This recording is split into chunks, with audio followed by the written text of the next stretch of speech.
In the ruins of an old city, Milo tells a drone that he's the last human left and begs his viewers not to forget about humanity. Then he looks at the mark on his hand and remembers how it all started. The year is 2016, and the world is suffering from wars, poverty, and general decay under the system. Milo is just a young wheelchair-bound child in New York studying to be an astrophysicist. Meanwhile, on a farm in Missouri, Ricky loses the signal on his phone, not noticing that a plane is suddenly landing nearby. At that moment, all across the world, machines start failing at the same time, cell signals are jammed, and planes must land whenever they can, which causes panic in the city. The sky starts fogging over, and suddenly a fleet of enormous spaceships are blocking out the sun. While the military gets ready and people panic all over the media, citizens begin having weird visions of their deceased loved ones appearing in front of them. These illusions are caused by K'Ellen, the alien supervisor for Earth from a race known as Overlords. He explains that they came to put an end to suffering, injustice, hunger, and sickness, and that a new version of Earth known as Utopia will be the new law of the land. As days start to pass, the aliens keep their word, and wars are dropped all over the world. Reporters in shock record the unbelievable fact that old enemies are now dropping weapons and holding hands. People in power aren't very happy about this, since wars have always been a lucrative business for them. In Missouri, Ricky's neighbors are worried about how they should proceed, but Ricky points out aliens have only been helping so far, so they should sit patiently and wait because it doesn't look like an invasion. Later in the evening, Ricky and his wife Ellie notice that all the appliances inside the house are going haywire. Suddenly the house starts shaking, so the couple takes their dog and go hide in the cellar. At that moment, a light begins glowing around the house, and a mysterious force removes the screws from the door so the light can reach Ricky. As the house around him begins coming apart, Ricky comes outside and finds a huge drone waiting for him. Only when Ricky agrees to climb aboard does the spacecraft return his house to its proper place. While a giant spaceship appears above the White House,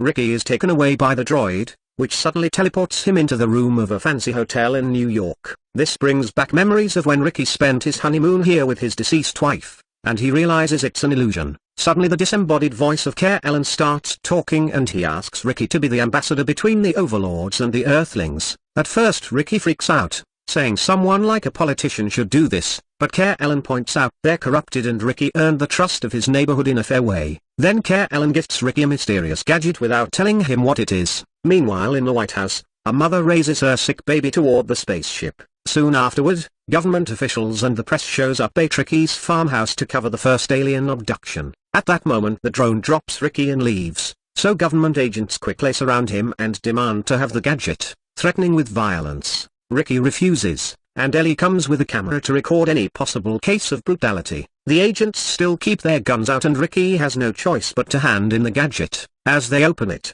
the baby in Washington magically gets healed. Hours later, the same news comes from all over the world. Diseases are slowly disappearing, even the incurable ones. Ricky is invited to the White House to give a speech to the people of Earth, and he introduces himself as the ambassador. However, Ricky soon gets nervous because he can't answer any of the questions reporters have for him, and they don't like it when he says K'Ellen feels the world is not ready to see him yet. From then on, whenever K'Ellen needs to talk to Ricky, he picks him up in the drone and shows the hotel illusion. As months pass, the Overlords begin taking care of other problems like hunger and poverty, using Ricky to be the link between nations and establish better political relationships. Some people still aren't trusting Mo and think the aliens want them to lower their defenses for an invasion. A resistance movement called the Freedom League, funded by media tycoon Hugo, starts gaining followers and spreading doubt in K'Ellen's patronage, filling the streets with protests. Ricky tries to convince K'Ellen to show himself to gain people's trust, but he keeps turning him down.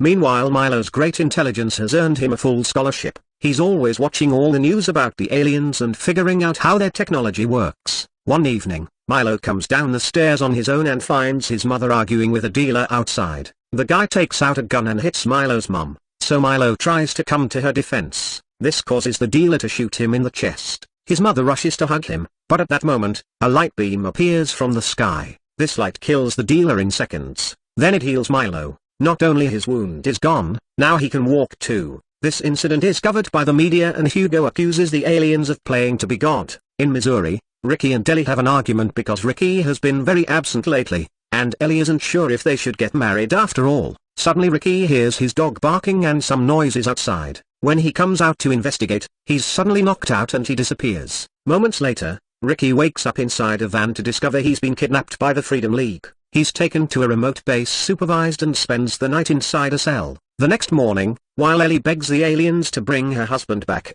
Ricky is taken to see Hugo, who wants to take back the power out of the Overlord's hands by destroying all the good things they've given humans. What Hugo doesn't know is that Care Ellen is secretly broadcasting this to the whole world. Ricky obviously refuses to help with such an awful plan, causing Hugo to order his men to kill him. When a bullet is about to hit Ricky, the aliens freeze time around him, interrupting the broadcast. The drone comes to pick Ricky up and he enters the illusion once more, where his dead wife is waiting for him. Ricky almost gives in to the temptation of staying with her, but he reminds himself it's just an illusion and returns to the farm with Ellie. The next day Ricky argues with Care Ellen because if the aliens see everything, they should have not let him get kidnapped in the first place. However, Care Ellen explains it was part of a plan to shame the Freedom League, which is now disbanding. He also says that the first stage is over and proceeds to fire Ricky, desperate for answers. Ricky takes a picture of the mirror Care Ellen hides behind before he's taken back to the farm. Then Ricky and Ellie see the photograph of Care Ellen's face and agree he's right to hide what he looks like.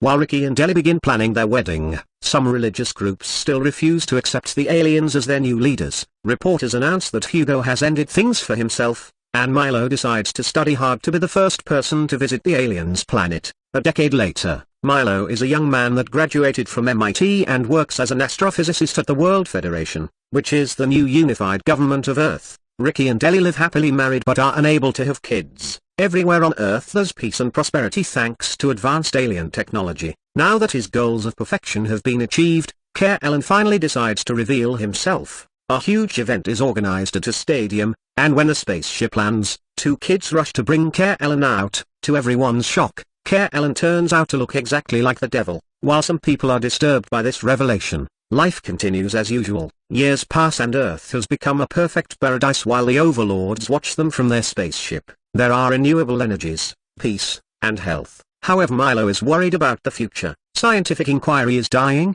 and when all space programs are terminated, Milo loses his job. Then he takes a job offer at a research facility in Africa where he meets Rachel, whom he gets along with pretty well. One night, Ricky wakes up to find the light outside his house again. He follows the beam to the tool shed, where he's surprised to find Care Ellen waiting. Care Ellen apologizes to Ricky before confessing some big news. At that moment, Ellie comes out of the house and sees the drone fly away, but Ricky is still there. He tells her Care Ellen had only been checking on them, not mentioning the real conversation. The next day, people begin surrounding the farm, thinking Care Ellen visiting is some sign. Ellie demands the truth from Ricky, who explains Care Ellen only told him Earth will have a new destiny. Meanwhile, the African research facility suddenly starts shaking. Rachel notices all their animals panicking in their cages, and Dr. Boyce finds a new room in the building that the aliens instantly put there. When he opens it, he finds a glowing device that looks like a massive Ouija board, and he assumes Care Ellen wants them to talk to somebody. Later, when he researches the history of the Ouija board, Boyce discovers it used to be a tool of Satan because it revealed information that only God should know. Later that night, in a house in the American suburbs, Tommy is having nightmares and wakes up to see a light outside. The drone is flying around the house and directs its light beam to the stomach of Tommy's mother Amy. After the drone leaves, Amy's husband Jake is woken up when he hears her repeat, "We have to save the children." Then she asks about Tommy, so Jake goes outside and finds him in the garage. The light shorts out when Jake tries to turn it on, and Tommy stares creepily at him as he says it will end and begin. At the same time, Amy says don't touch us in her room. Tommy repeats the same words and pushes his father away rather aggressively. The next day, Jake and Amy have an argument. Jake tells Amy that Tommy has been acting weird all day and he just walks around with an empty stare. He also points out that Amy often yells in her sleep, which she blames on stomachache. Sometime later, they bring Counsel Apparetta, the child of a missionary struggling to find the place of her own faith in a time when God isn't needed. During the first session, Tommy tells Apparetta he has terrifying apocalyptic visions. He can see a giant eye covering the sun, and he's sure they aren't just visions. He thinks he actually goes there. When Apparetta asks too many questions, the voices in Tommy's head go crazy and he snaps, running away in panic as he hears a baby crying. When Apparetta gets too close, an invisible force tightens the chain with the crucifix around her neck, almost killing her before she pulls it off. Then Tommy begins feeling better and touches Amy's stomach, saying the baby stopped crying. Amy is confused because she isn't pregnant while Apparetta leaves the house in fear of what she saw. In the meantime, Milo tells Boyce he's seen lab and wild animals exhibiting creepy behavior with their eyes glowing green. However, Boyce seems only concerned with persuading Care Ellen to invite him to his exoplanet and wants his employees to behave not to scare Care Ellen off. At the farm, Ricky is trying to go through his day, but he keeps feeling pain in his arm. When people keep showing up outside the farm asking for alien news, Ricky goes outside to tell them off, but suddenly the veins in his arm get extra red and Ricky has a stroke. Later at the hospital, the doctor gives him some bad news. There was something in Care Ellen's ship that poisoned Ricky, leaving him with little time left. This explains why he and Ellie weren't unable to have children. After comforting her husband, Ellie goes home and surrounds herself with machines as she asks Care Ellen to talk to her, but he never answers. Meanwhile, Beretta goes to see a priest for answers. All this time she's been researching demons and the story of the devil, wondering what it meant for Care Ellen. Now she's more terrified than ever, but the priest tells her not to lose her faith. Milo and Rachel also argue about philosophy and religion, and Milo thinks humanity has drawings of creatures matching Care Ellen because they've always known the overlords would come to do good. 4 months later, Amy learns that she's pregnant after all. She starts to think of names, and when she finally decides on Jennifer, Tommy says the name aloud before she can. In the evening, Beretta shows up outside Tommy's house to pray for them and the alien drone appears above her with the light beam. When Beretta raises her crucifix, the drone goes away and she rushes to the door to check on the family. She tries to warn them about upcoming evil, but they tell her they're fine and to go away. The next day, Beretta worries more when the news show that Care Ellen is leaving his prophet Ricky to suffer in the hospital. She decides to travel to the farm and show her support to the people camping outside the farm, also getting to befriend Ellie. In the meantime, Boyce prepares a special party event and sends an employee to invite Jake and his family with the excuse of a job interview.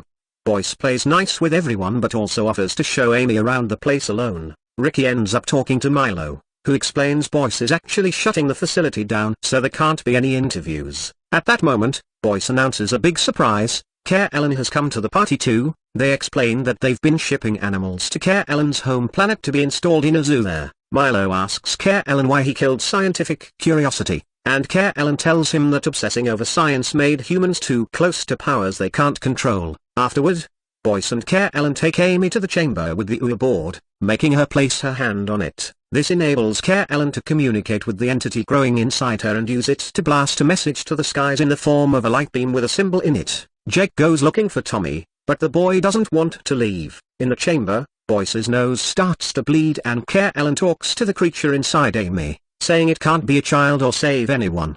Boyce worries about Amy because she looks in pain and reaches for her at the same time Jake reaches for his son. Amy and Tommy both say don't touch us and push the men away. Then Amy enters a trance and begins using the board to guide the light while Tommy runs to the roof, announcing that Jennifer is awake before falling. Care Ellen says Amy's job is done and that others will follow while Jake rushes to his son, only to find him hovering above the ground. He brings him into his arms and Tommy reveals to be afraid of Jennifer because she's too strong. Amy rushes to reunite with her family and together they leave the party, not wanting to answer Boyce's questions. On the trip back, Amy suffers from unbearable pain in her stomach. Meanwhile, Milo realizes the light beams Care Ellen uses are his people's alphabet, so he draws the symbol on a napkin and leaves the party to research it. Rachel follows him and finds him drawing the symbol on a star chart, revealing that it represents the constellation of the Carina system, the Overlord's home world. The excitement causes them to kiss. The next day, Care Ellen visits Ricky and Ellie again. He hands Ricky a vial of medicine to heal him,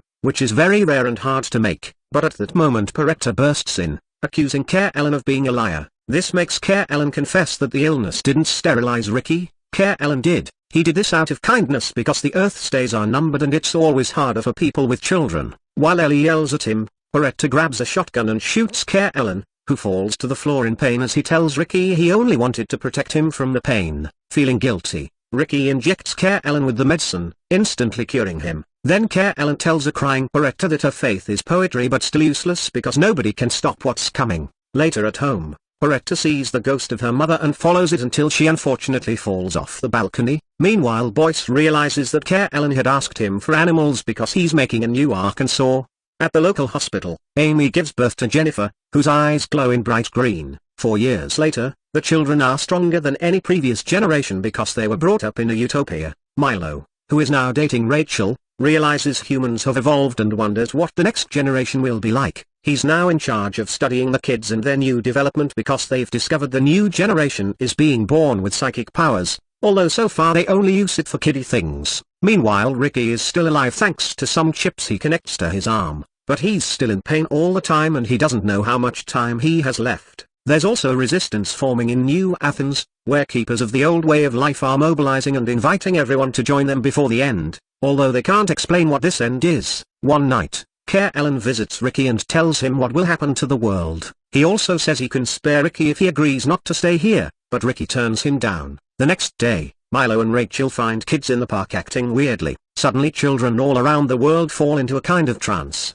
raising their right hands towards the sky and chanting Jennifer's name. Older kids actually show up at Tommy's house looking for their leader. Milo realizes all the children are connected and calls Jake to let him know while Tommy explains that Jennifer shows them visions of new worlds. Jake tries to tell the kids to go away, but they ignore him as more of them arrive to fill the streets. Amy checks on Jennifer, who says she sees it all and there's no need to feel afraid, while she uses her powers to talk directly into Tommy's and the children's minds. Jake decides it's time to move to New Athens. The kids are still blocking the streets, so Jennifer has to use her powers again to make them move. When they make it to New Athens, they discover the city matches the times before the aliens. It's polluted, overcrowded, smelly, and there's always death in some alley. Milo keeps calling Jake to talk about Jennifer, but Jake ignores his messages. Shortly after they arrive, the cops bring the family to meet Mayor Jerry, who expresses it's better to live with real free will than a utopia, and if New Athens ends up failing then he'd rather see it burn. Amy notices that the kids stare creepily at Jennifer here too. Later at their new home, Amy convinces Jake to talk to Milo for the sake of their daughter. Jake humors Milo's request to ask Jennifer a few questions, and as Milo asks about the future, the connection begins failing. Jennifer says she sees it all before her eyes start glowing and she shows Milo a vision of the destruction of the planet, which freaks him out. The call ends with Jennifer announcing that the end begins. Desperate to save Earth, Milo plans to sneak into the Overlord's spaceship with the next shipment of animals. Rachel reluctantly agrees to help but she's heartbroken that he's leaving. She shows him the way they put animals into status inside bags, which is terrifying to Milo but he's determined to do it anyway. Sometime later, Rachel sneaks Milo into the shipment truck, and after they kiss each other goodbye, she puts him to sleep inside the bag and successfully sneaks him into the spaceship with all the animals. At the farm, Ricky is suffering from unbearable pain and the chips don't help anymore. Ellie tries to help him, but she's devastated to hear Ricky say the name of his dead wife. Suddenly the room changes and Ricky finds himself in the hotel again. Not noticing Care Ellen is there, he starts living through his old memories like they were real, but soon he begins sensing weird things around the room and hearing Ellie's voice on the radio. The memory of his wife dying of cancer hits Ricky hard and he finally understands this is an illusion, making Care Ellen show himself. He offers Ricky to stay here forever, but Ricky refuses because it isn't real and thanks to Ellie he's learned to love again. After asking Care Ellen to bury the room, Ricky returns to the farm and Ellie. Sometime later, Tommy's family is at the cinema, but the movie suddenly is interrupted as Jennifer announces that it's time. Care Ellen appears to address the people of Earth one last time, telling them that they will evolve into a higher level of consciousness, meaning they'll die soon. As the children stand up and raise their hands to the sky, Care Ellen also informs them that the kids will all leave them and become superhuman, and that no more children will be born on Earth. At that moment, pregnant women realize they've lost their babies, and children begin floating upwards into the sky while ignoring their parents' pleas. However, Tommy manages to stay behind. Afterward, the family goes looking for Jerry and finds him at the church in the cemetery where his daughter is buried. He's really drunk and has already activated a bomb to blow up New Athens, saying humanity has no future without children. While Jake fails to make him see reason, Tommy explains he only stayed a few more minutes to say goodbye, and now he must join his sister too. Amy cries as Tommy floats up and then goes to stop Jake from cancelling the bomb, agreeing that their time has come to an end and that at least they lived a good life. The couple holds hands while the bomb blows up, destroying New Athens completely while nearby Jennifer is on top of a mountain, sending a beam of light up into the clouds as she absorbs the energy of every being on Earth. In the Overlord's ship, Milo wakes up and immediately injects some medicine into his body to survive. When one of the Overlords finds him, he actually welcomes Milo warmly and shows him their home planet,